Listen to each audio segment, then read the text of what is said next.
Баршаңызға қайырлы күн. Бүгін сіздермен дәмді, жұмсақ, бір жасағаннан жақсы шығатын құймақтар дайындайтын боламыз.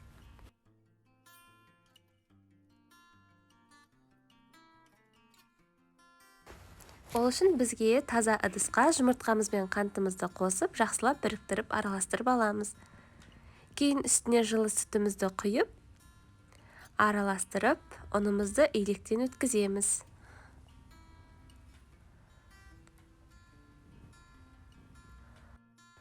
Ұнды електен өткізіп болған соң, араластыру барысында түйіршіктер қалмау керек. Жақсылап араластырамыз. Кейін үстіне сұйық майымызды құйып, ас содасын салып, жақсылап араластырамыз. Соңғы этап қайнап тұрған ыстық суды үстіне құйып, жақсылап араластырамыз.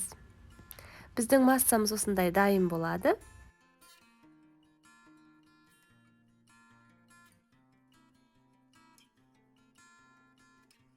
Арнайы құймақ пісіретін ыдысымызды жақсылап майлаймыз.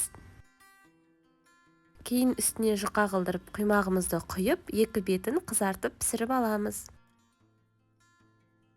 Міндетті түрде дайындап көріңіздер, отбасыңызға ұнайды деген сенімдемін. Астарыңыз дәмді болсын.